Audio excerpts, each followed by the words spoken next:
After the company's year-end party, employees spilled into the cold night air, laughing, calling for rides, scattering toward home. But in the middle of the hotel's crowded parking lot, one figure stood apart, a woman in a black evening dress, sitting on the edge of a concrete planter, her head bowed, hands trembling, shadows heavy across her face.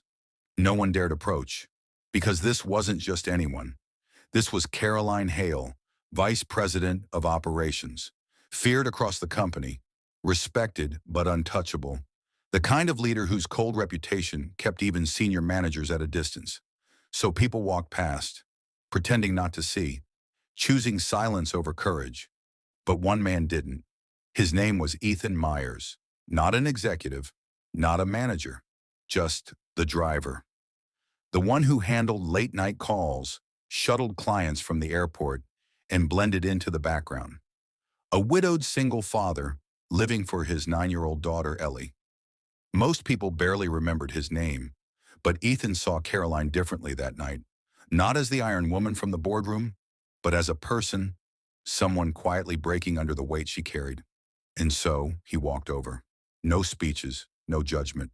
He simply opened his car door and said softly, "I can take you home. No reason needed." Caroline stared at him, her eyes searching, testing if his kindness was real. Then without a word, she stood, steadied herself, and slipped into the passenger seat. The city lights blurred across the fogged windows as Ethan drove through the winter night. She didn't explain. He didn't ask. When they reached her building, she turned to him, and in her eyes, softer now, stripped of power, Ethan saw her not as an executive, but as a human being. The next morning, something unusual happened.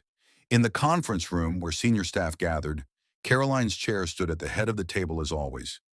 But the seat next to her, once fought over by ambitious directors, remained empty. Every meeting after that, that chair stayed open, waiting, not for power, not for status, but for the man who showed kindness without asking for anything in return. Because sometimes the smallest act of decency matters more than titles, salaries, or success. And sometimes the seat beside the most powerful person in the room doesn't belong to the loudest voice, but to the one who